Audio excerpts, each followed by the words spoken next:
Capítulo 3. El comunismo anarquista. Toda sociedad que rompa con la propiedad privada se verá forzada, según creemos, a organizarse de acuerdo con el comunismo anárquico. La anarquía conduce al comunismo, y el comunismo a la anarquía, y una y otro no son más que la tendencia predominante en las sociedades modernas, la búsqueda de la igualdad. Hubo un tiempo en que una familia de campesinos podía considerar el trigo que cultivaba y las vestimentas de lana tejidas en casa como productos de su propio trabajo. Aun entonces, esta creencia no era del todo correcta. Había caminos y puentes hechos en común, pantanos desecados por un trabajo colectivo, y pastos comunes cercados por setos que todos costeaban. Una mejora en las formas de tejer o en el modo de teñir los tejidos aprovechaba a todos. En aquella época, una familia campesina tampoco podía vivir sino a condición de encontrar apoyo en la ciudad, en el municipio. Pero hoy, con el actual estado de la industria, en que todo se entrelaza y se sostiene, en que cada rama de la producción se vale de todas las demás, es absolutamente insostenible la pretensión de dar un origen individualista a los productos. Si las industrias textiles y las metalúrgicas han alcanzado tamaña perfección en los países civilizados, lo deben al simultáneo desarrollo de otras 1000 industrias, grandes y pequeñas. Lo deben a la extensión de la red de ferrocarriles, a la navegación transatlántica, a la destreza de millones de trabajadores, a cierto grado de cultura general de toda la clase obrera, en fin, a trabajos realizados de un extremo a otro del mundo. Los italianos que morían de cólera cavando en el canal de Suez, o de silicosis en el túnel de San Gotardo, y los americanos muertos por las granadas en la guerra por la abolición de la esclavitud, han contribuido al desarrollo de la industria algodonera en Francia y en Inglaterra, tanto como las jóvenes que se extenúan en las fábricas de Manchester o de Rouen, o el ingeniero que por sugerencia de algún trabajador ha realizado alguna mejora en un telar. ¿Cómo estimar la parte correspondiente a cada una de las riquezas entre todos hemos contribuido a acumular? Situándonos en este punto de vista general, sintético, de la producción, no podemos admitir, con los colectivistas, que pueda ser un ideal, ni siquiera un paso adelante hacia ese ideal, una remuneración proporcional a las horas de trabajo aportadas por cada uno en la producción de las riquezas. Sin discutir aquí si realmente el valor de cambio de las mercancías se mide en la sociedad actual por la cantidad de trabajo necesario para producirlas, según lo han afirmado Smith y Ricardo, cuya tradición ha seguido Marx, nos basta decir que el ideal colectivista nos parece irrealizable en una sociedad que considerara los instrumentos de producción como un patrimonio común.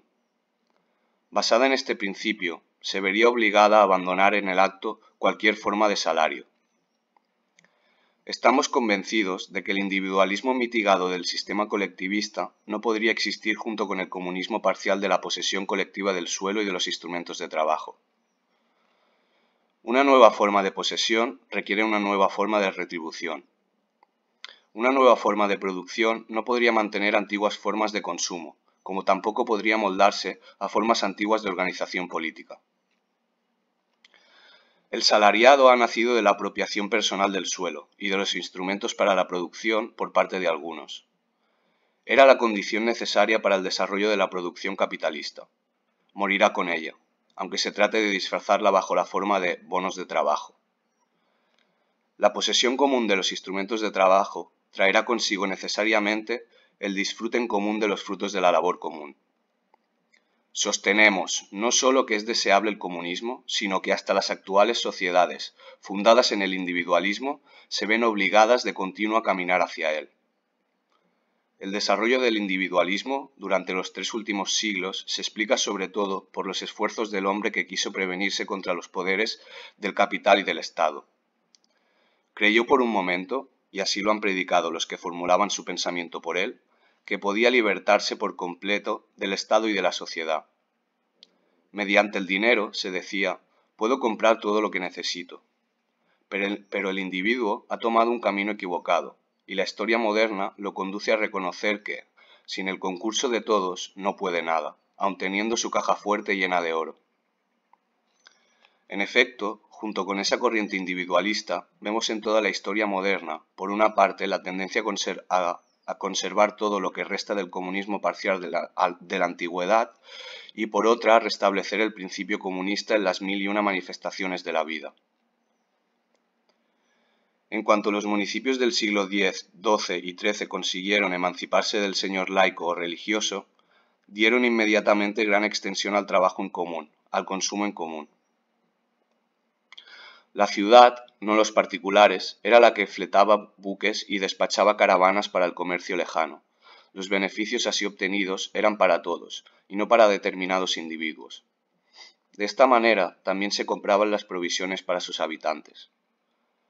Las huellas de estas instituciones se han mantenido hasta el siglo XIX, y los pueblos conservan religiosamente el recuerdo de ellas y de sus leyendas. Todo eso ha desaparecido, pero el municipio rural aún lucha por mantener los últimos vestigios de ese comunismo, y lo consigue mientras el Estado no introduce su abrumadora espada en la balanza. Al mismo tiempo surgen, bajo 1000 diversos aspectos, nuevas organizaciones, basadas en el mismo principio de a cada uno según sus necesidades, porque sin cierta dosis de comunismo no podrían subsistir las sociedades actuales. A pesar del sesgo estrechamente egoísta que la producción mercantil da a los espíritus, la tendencia comunista se revela a cada instante y penetra en nuestras relaciones bajo todas las formas. El puente, por cuyo paso pagaban en otro tiempo los transeúntes, se ha hecho de uso común. El camino, que antiguamente se pagaba a tanto el kilómetro, ya no existe más que en Oriente. Los museos, las bibliotecas libres, las escuelas gratuitas, las comidas comunes para los niños, los parques y los jardines abiertos para todos, las calles empedradas y alumbradas, libres para todo el mundo, el agua enviada a domicilio y con tendencia general a no tener en cuenta la cantidad consumida, he aquí todas tantas instituciones fundadas en el principio de toma lo que necesites. Los tranvías y ferrocarriles introducen ya el billete de abono mensual o anual, sin tener en cuenta el número de viajes, y recientemente toda una nación, Hungría, ha introducido en su red de ferrocarriles el billete por zonas, que permite recorrer 500 o 1000 kilómetros por el mismo precio. Tras de esto no falta mucho para el precio uniforme, como ocurre en el servicio postal. En todas estas innovaciones y otras 1000 existe la tendencia a no medir el consumo. Hay quien quiere recorrer 1000 kilómetros y otros solamente 500. Esas son necesidades personales, y no hay razón alguna para hacer pagar a uno el doble que al otro solo porque sea 2 veces más intensa su necesidad. Estos son los fenómenos que se observan aún en nuestras sociedades individualistas. Existe también la tendencia, por más débil que ésta sea aún, a poner las necesidades del individuo por encima de la evaluación de los servicios que haya prestado o que preste algún día a la sociedad. Se ha llegado a considerar a la sociedad como un todo en donde cada una de las partes está tan íntimamente ligada con las demás que el servicio prestado a tal o cual individuo es un servicio prestado a todos. Cuando se concurre a una biblioteca pública, no a la Biblioteca Nacional de París, por ejemplo, pero digamos a la de Londres o a la de Berlín, el bibliotecario no pregunta qué servicio se ha prestado a la sociedad para facilitar el o los 50 libros pedidos, y si es necesario, ayuda a buscarlos en el catálogo. Mediante un derecho de entrada único, y muy frecuentemente, lo que se prefiere es una contribución en forma de trabajo. La sociedad científica abre sus museos, jardines, bibliotecas, laboratorios y da fiestas anuales a cada uno de sus miembros, ya sea uno un Darwin o un simple aficionado. En San Petersburgo, si alguien trabaja en una invención, puede concurrir a un taller especial, donde haya espacio, un banco de carpintero, un torno de mecánico, todas las herramientas y todos los instrumentos de precisión necesarios. Allí se lo dejará trabajar todo el tiempo que necesite. Ahí están las herramientas. Si prefiere no trabajar solo, puede interesar a algunos amigos en la idea o asociarse con personas de diversos oficios. Llegar a inventar un avión o no inventar nada es asunto de cada uno. Una idea lo entusiasma y eso es suficiente. Los marinos de un bote de salvamento no preguntan sus títulos a los marineros de un buque naufragado. Lanzan su embarcación, arriesgan su vida entre las olas, y algunas veces mueren por salvar a unos hombres a quienes no conocen siquiera. ¿Y para qué necesitan conocerlos? Les hacen falta nuestros servicios, son seres humanos, eso basta, su derecho queda sentado, salvémoslos. Esta es la tendencia, eminentemente comunista, que aparece en todas partes, bajo todas las formas posibles, en el mismo seno de nuestras sociedades que predican el individualismo. Que mañana una de nuestras grandes ciudades, tan egoístas en tiempos corrientes, sea visitada por una calamidad cualquiera, por ejemplo un sitio, y esa misma ciudad decidirá que las primeras necesidades que han de ser satisfechas son las de los niños y los viejos, sin informarse de los servicios que hayan prestado o presten a la sociedad. Es preciso mantenerlos, cuidar a los combatientes, independientemente de la valentía o de la inteligencia demostradas por cada uno de ellos. Hombres y mujeres, a millares, rivalizarán en abnegación por cuidar a los heridos. Existe la tendencia. Se acentúa en cuanto quedan satisfechas las más imperiosas necesidades de cada uno, a medida que aumenta la fuerza productiva de la humanidad. Se acentúan aún más cada vez que una gran idea ocupa el puesto de las mezquinas preocupaciones de nuestra vida cotidiana. ¿Cómo dudar entonces que el día en que se entreguen los instrumentos de producción a todos, en que las tareas sean comunes y el trabajo, recobrando su sitio de honor en la sociedad, produzca mucho más que lo necesario para todos? ¿Cómo dudar de que esta tendencia, ya pujante, ensanchará su esfera de acción hasta llegar a ser el principio mismo de la vida social? Por estos indicios, y reflexionando además en el aspecto práctico de la expropiación del que hablaremos en los siguientes capítulos, opinamos que, cuando la revolución haya quebrantado la fuerza que mantiene el sistema actual, nuestra primera obligación será realizar inmediatamente el comunismo. Pero nuestro comunismo no es el de los falanxerianos ni el de los teóricos autoritarios alemanes, sino el comunismo anarquista, el comunismo sin gobierno, el de los hombres libres. Esta es la síntesis de los dos fines perseguidos por la humanidad a través de los siglos, la libertad económica y la libertad política. Tomando la anarquía como ideal de la organización política, no hacemos más que formular también otra pronunciada tendencia de la humanidad. Cada vez que lo permitía el curso del desarrollo de las sociedades europeas, éstas sacudían el yugo de la autoridad y esbozaban un sistema basado en los principios de la libertad individual. Y vemos en la historia que los periodos durante los cuales fueron derribados los gobiernos a consecuencia de revueltas parciales o generales han sido épocas de repentino progreso en el terreno económico e intelectual. Ya sea la independencia de los municipios, cuyos monumentos, fruto del trabajo libre de asociaciones libres, no han sido superados desde entonces. Ya sea el levantamiento de los campesinos, que hizo la reforma y puso en peligro al papado. Ya sea la sociedad, libre en los primeros tiempos, fundada al otro lado del Atlántico por los descontentos que huyeron de la vieja Europa.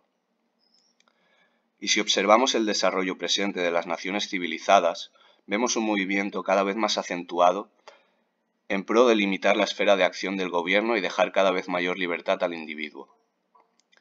Esta es la evolución actual, aunque dificultada por el fárrago institucional y los prejuicios heredados del pasado.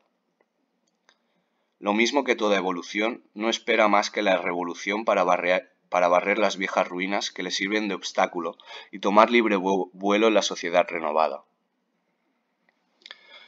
Después de haber intentado largo tiempo resolver el problema insoluble de inventar un gobierno que pueda constreñir al individuo a la obediencia sin al mismo tiempo dejar de obedecer él mismo a la sociedad, la humanidad intenta libertarse de toda especie de gobierno y satisfacer sus necesidades de organización mediante el libre acuerdo entre individuos y grupos que persiguen los mismos fines. La independencia de cada mínima unidad territorial es ya una necesidad apremiante. El común acuerdo reemplaza la ley, y pasando por encima de las fronteras, regula los intereses particulares con la mira puesta en un fin general. Todo lo que en otro tiempo se tuvo como función del gobierno se le disputa hoy, acomodándose más fácilmente y mejor sin su intervención. Estudiando los progresos hechos en este sentido, nos vemos llevados a afirmar que la humanidad tiende a reducir a cero la acción de los gobiernos, esto es, abolir el Estado, esa personificación de la injusticia, de la opresión y del monopolio. Ya podemos entrever un mundo en el cual el individuo, al dejar de estar atado por leyes, no tendrá más que hábitos sociales, como resultado de la necesidad experimentada por cada uno de nosotros de buscar el apoyo, la cooperación, la simpatía de nuestros vecinos. Ciertamente que la idea de una sociedad sin Estado provocará por lo menos tantas objeciones como la economía política de una sociedad sin capital privado. Todos hemos sido amamantados con prejuicios acerca de las funciones providenciales del Estado. Toda nuestra educación, desde la enseñanza de las tradiciones romanas hasta el Código de Bizancio, que se estudia con el nombre de Derecho Romano, y las diversas ciencias profesadas en las universidades, nos acostumbran a creer en el gobierno y en las virtudes del Estado providencial. Para mantener este prejuicio, se han inventado y enseñado sistemas filosóficos. Las teorías sobre las leyes son redactadas con el mismo objetivo. Toda la política se funda en ese principio, y cada político, cualquiera que sea su matiz, dice siempre al pueblo: dame el poder, quiero y puedo librarte de las miserias que pesan sobre ti. Desde la cuna a la tumba, todas nuestras acciones son dirigidas por este principio. Al abrir cualquier libro de sociología, de jurisprudencia, se encuentra siempre al gobierno, con su organización y sus actos, ocupando un lugar tan importante que nos acostumbramos a creer que por fuera del gobierno y de los hombres de Estado no hay nada. La prensa repite la misma lección en todos los tonos. Columnas enteras se consagran a las discusiones parlamentarias, a las intrigas de los políticos. Apenas si se advierte la inmensa vida cotidiana de una nación en algunas líneas que tratan de un asunto económico, a propósito de una ley, o en la sección de noticias, o en la de sucesos del día.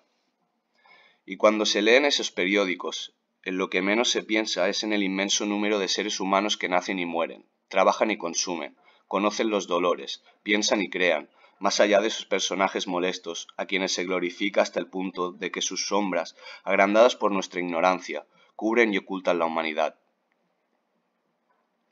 Y sin embargo, en cuanto se pasa el papel impreso a la vida misma, en cuanto se echa una ojeada a la sociedad, salta a la vista la parte infinitesimal que en ella representa el gobierno. Balzac ha hecho notar cuántos millones de campesinos permanecen durante toda su vida sin conocer nada del Estado, con excepción de los impuestos que están obligados a pagarle. Diariamente se hacen millones de transacciones sin que intervenga el gobierno, y las más grandes de ellas, las del comercio y la bolsa, se hacen de modo que ni siquiera se podría invocar al gobierno si una de las partes contratantes tuviese la intención de no cumplir sus compromisos. Si se habla con alguien conocedor del comercio, dirá que los intercambios realizados todos los días entre comerciantes serían imposibles si no tuvieran como base la confianza mutua. La costumbre de cumplir con la palabra empeñada, el deseo de no perder el crédito, bastan ampliamente para sostener esa honradez comercial. El mismo que sin el menor remordimiento envenena a sus parroquianos con infectas drogas cubiertas de etiquetas pomposas, tiene el pundonor de cumplir sus compromisos. Pues bien, si esa moralidad relativa ha podido desarrollarse hasta en las condiciones actuales, cuando el enriquecimiento es el único móvil y el único objetivo, ¿podemos dudar de que no progrese rápidamente, cuando ya no sea la base fundamental de la sociedad la apropiación de los frutos de la labor ajena? Otro rasgo sorprendente, que caracteriza sobre todo a nuestra generación, habla aún más en favor de nuestras ideas. Es el crecimiento continuo de los emprendimientos debidos a la iniciativa privada y el prodigioso desarrollo de todo género de agrupaciones libres. Nos extenderemos sobre esto en el capítulo dedicado a la libre asociación.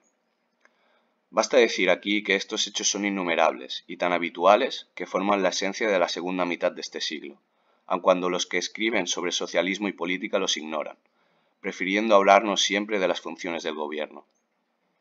Estas organizaciones libres, variadas hasta lo infinito, son productos naturales, que crecen rápidamente y se agrupan con facilidad. Ellas son el resultado necesario del continuo crecimiento de las necesidades del hombre civilizado y reemplazan con tantas ventajas a la injerencia gubernamental que debemos reconocer en ellas un factor cada vez más importante en la vida de las comunidades. Si no se extiende aún al conjunto de las manifestaciones de la vida, es porque hallan un obstáculo insuperable en la miseria del trabajador, en las castas de la sociedad actual, en la apropiación privada del capital colectivo, en el Estado. Abolidos esos obstáculos, las veremos cubrir el inmenso dominio de la actividad de los hombres civilizados.